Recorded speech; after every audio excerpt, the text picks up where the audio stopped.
What are the changes in the hospice election statement beginning October 1st? Do you understand the key elements that must be included in the new patient notification of hospice non-covered items, services, and drugs? Is your hospice prepared to meet the new 5-day and 3-day timeline?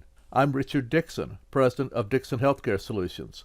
This program will answer those questions. Welcome to Hospice Election Statement Content Modifications. The photo on the screen is of my wife Margaret and I on board a cruise ship.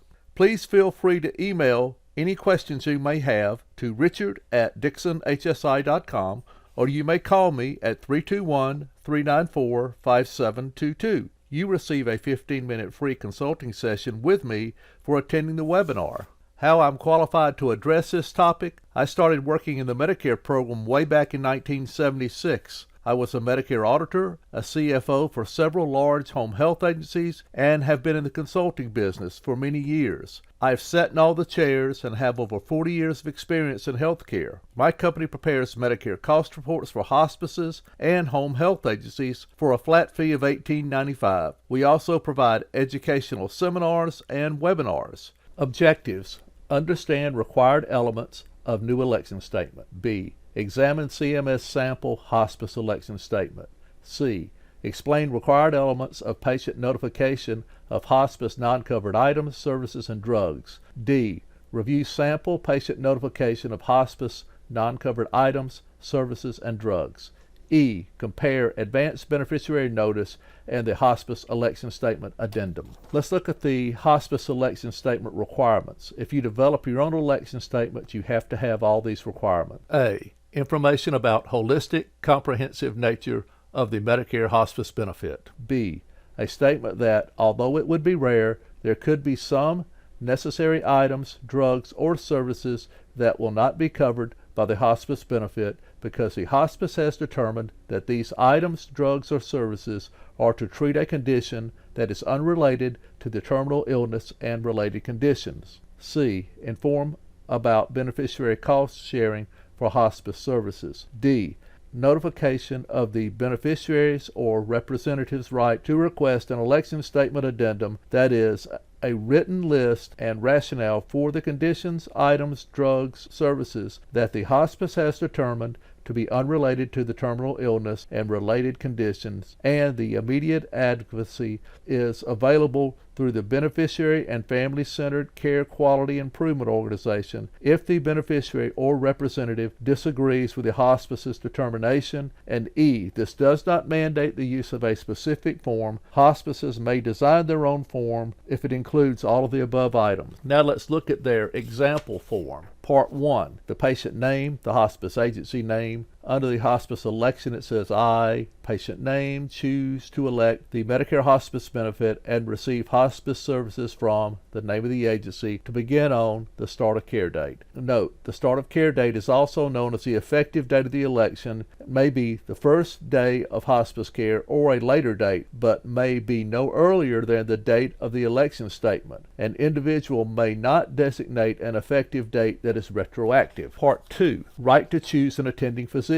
I understand I have the right to choose my attending physician to oversee my care. My attending physician will work in collaboration with the hospice agency to provide care related to my terminal illness and related conditions. The first, we have a checkbox. I do not wish to choose an attending physician. We have another checkbox. I acknowledge that my choice for an attending physician is. Please provide any information that will uniquely identify your attending physician choice, and then they list a box, the physician's full name. Part 3, hospice philosophy and coverage of hospice care. By electing hospice care under the Medicare benefit, I acknowledge that I was given an explanation and have full understanding of the purpose of hospice care, including the nature of hospice care, is to relieve pain and other symptoms related to my terminal illness and related condition, and such care will not be directed toward cure. The focus of hospice care is to provide comfort, support to both me and my family caregivers. I was provided information on which items, services, and drugs the hospice will cover and furnish upon my election to receive hospice care. I was provided with information about potential cost sharing for certain hospice services if applicable. I understand that by electing hospice care under the Medicare hospice benefit,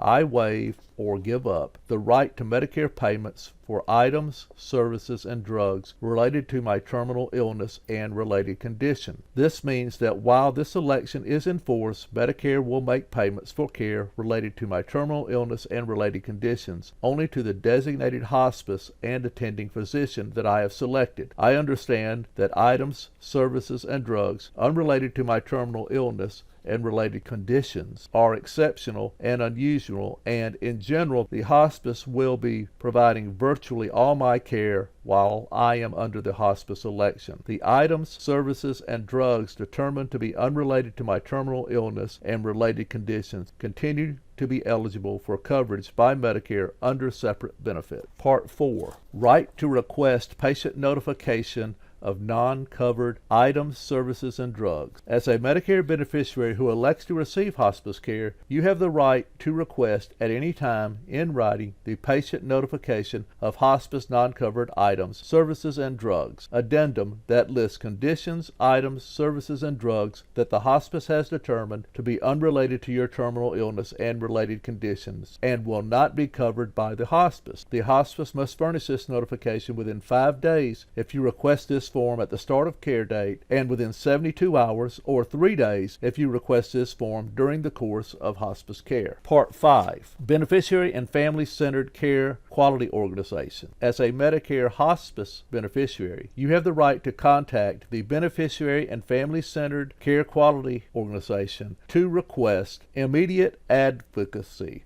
if you disagree with any of the hospice's determination. The BFCCQIO that serves your area, and of course you then list the name, their phone number, place for the beneficiary to sign, the date they sign it. If the beneficiary cannot sign, the representative will have to sign, and the date they signed it. Okay, now all this will have to be kept in your files. That form will have to be kept in your files. Make sure whenever you do this. Okay, let's look at the next thing. Patient notification of hospice non-covered items, services, and drugs, Part 1. Okay, what has got to be included if you develop your own form? This is what we're going to do on this section. The name of the hospice, the beneficiary's name, and the hospice medical record identifier, identification of the beneficiary's terminal illness and related condition, a list of the beneficiary's current diagnoses or conditions present on the hospice admission or upon a plan of care update as applicable, and the associated items, services, and drugs not covered by the hospice because they have been determined by the hospice to be unrelated to the terminal illness and related condition. Part 2. A written clinical explanation in language the beneficiary and his or her representative can understand as to why the identified conditions, items, services, and drugs are considered unrelated to the terminal illness and related conditions and not needed for pain or symptom management. This clinical explanation would be accompanied by a general statement that the decision as to whether or not conditions, items, services, and drugs is related is made for each patient, and that the beneficiary should share this clinical explanation with other healthcare providers from which they seek services unrelated to their terminal illness and related condition. References to any relevant clinical practice, policy, or coverage guidelines. H. Information on the purpose of the addendum and the patient's right to immediate advocacy. Part 3. Name and signature of Medicare hospice beneficiary or representative and date signed, along with a statement that signing this addendum or its updates is only an acknowledgement of receipt of the addendum or its updates, and not necessarily that the beneficiary's agreement with the hospice's determination. The election statement modification apply to all hospice elections. The addendum is only required to be furnished to beneficiaries, their representatives, non-hospice providers, or Medicare contractors who request such information. The hospice has 5 days from the start of care to furnish this information in writing. If the beneficiary requested the election statement at the time of the hospice election. If the addendum was requested during the course of hospice care, that is, after the date of the election, the hospice has 72 hours from the date of the request to provide the written addendum. Part 4. If the beneficiary or representatives requested an addendum at the time of hospice election but died within 5 days, the hospice is not required to furnish the addendum, as the requirement would be deemed to have been met in this circumstance. The election statement modifications and the election statement addendum requirements will be effective for hospice elections beginning on or after October 1st, 2020. CMS does not mandate the use of a specific form, but any election statement addendum must include all of the elements listed in the previous discussion. CMS has stated that the election statement and the election statement addendum are new conditions for a payment, which means if you don't do it, they can deny the claim. It does not mean that in order to meet the condition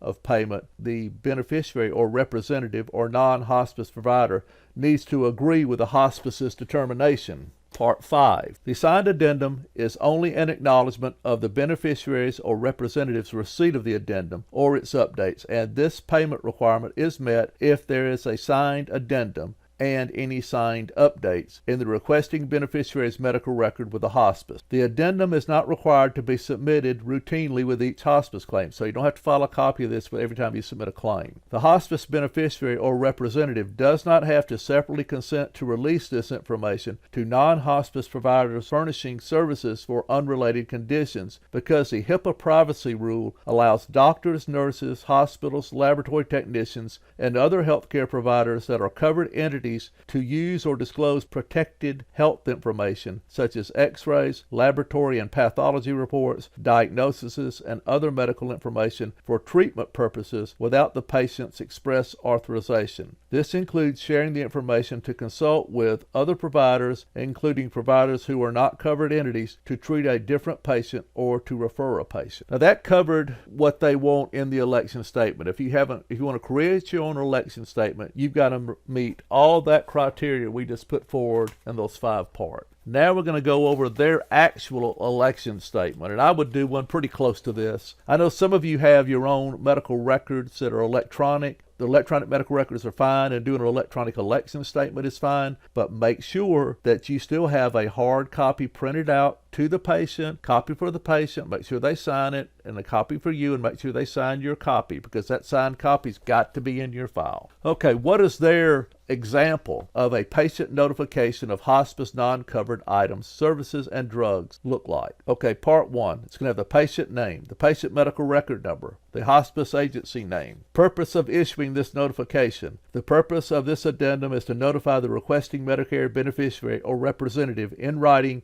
of these conditions, items, services, and drugs not covered by hospice because the hospice has determined they are unrelated to your terminal illness and related conditions. If you request this notification on the effective date of the hospice election, that is, on the date of the start of care, the hospice must provide this form to you within 5 days. If you requested this form at any other point after the start date of hospice care, the hospice must provide you this form within 3 days or 72 hours. Next page, pretty simple. You're going to list the diagnoses related to the terminal illness and related conditions, and they've given you 8 boxes here. And then they're going to give you the diagnoses unrelated to the terminal illness and related conditions, and they've given you 8 boxes here. Again, you can develop your own, but that's what they have on this statement. Part 3, non-covered items, services, and drugs determined by hospice to be unrelated to your terminal illness and related conditions. Okay, we have one column, the items, services, or drugs. You list them in that first column. And the second column, reason for non-coverage, you list the reason